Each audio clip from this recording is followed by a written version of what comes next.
ஒரு துண்டு பகுதி மட்டும் மிதக்க ஆரம்பிச்சது. இத பார்த்த பொசைடன் நிரந்தரமா ஒரு தடுப்பு ஏற்படுத்தி அத கடலுக்குள்ள அனுப்பிட்டாரு. இப்படிதான் இந்த அக்வாட்டிகாங்கிற நகரம் கடலுக்கு அடியில வந்து சேர்ந்தது. பொசைடனோட கோவத்துக்கு ஆளான காவலாளிகள் மனித முகமும் ஆம உடலுக்கும் மாறி அன்னில இருந்து இந்த நகரத்தை பாதுகாக்கிற பொறுப்பை ஏத்துக்கிட்டாங்க. ஓ, கதை ரொம்ப சுவாரஸ்யமா இருக்கு. சரி, அந்த ஆயுதத்தோட இன்னொரு முனைய காணோம். யாருக்கு தெரியும்? அத பொசைடன் பல 100 ஆண்டுகளுக்கு முன்னாடி இந்த பூமியில போட்டப்போ அது இப்படிதான் இருந்ததுன்னு சொன்னாங்க. யார் அதோட இன்னொரு முனையை கொண்டு வந்து ஒட்ட வைக்கிறாங்களோ அவங்க அக்வாட்டிகாக்கு நிரந்தரமான முதல்வரா மாறிடுவாங்க.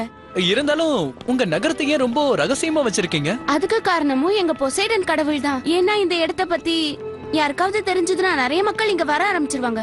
அதனால எங்க கடவுளுக்கு கோவம் வந்துருமோங்கிற பயம்தான். இத பாருங்க பினாலபை, நீங்க சொன்ன இந்த கதைய சத்தியமா நான் யாருக்கிட்டையும் சொல்ல மாட்டேன்.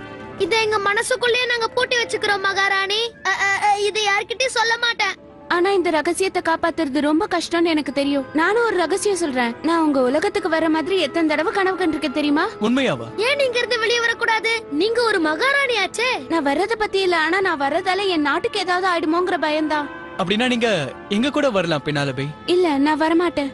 எங்க அப்பா என் மேல வச்சிருக்க நம்பிக்கையை நான் கெடுக்க மாட்டேன். நீங்க சொல்றதும் சரிதான். அவரை பொறுத்த வரைக்கும் நீங்க தான் அவரோட உலகம்னு சொன்னாரு. நான் அவரோட உலகம் தான். ஆனா அதுக்காக நீ எதுக்காக இங்க இருக்கணும்? நான் வர முடியாது, ஆனா நீ போலாம்ல. போலாம், அதான் எப்படின்னு தெரியலையே. என்னால உங்களை தப்பிக்க வைக்க முடியும். உண்மையாவா? ஆனா இங்க இருந்து தப்பிக்கிறது அவ்வளவு சுலபமான விஷயம் இல்ல. பயங்கர விஷயமே என் வாழ்க்கையில கிடையாது.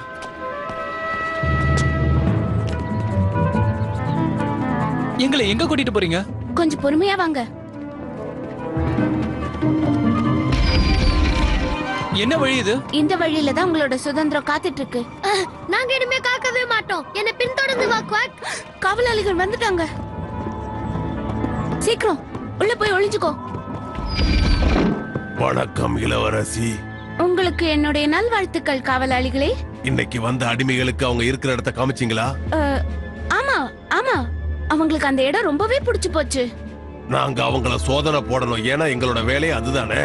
நான் அவங்கள விட்டுட்டு வரும்போது அவங்க கோட்டையை சுத்தி பார்க்கணும்னு சொன்னாங்க. அநேகமா அவங்க போயிருப்பாங்கன்னு நினைக்கிறேன். ரொம்ப நன்றி அரசியாரே.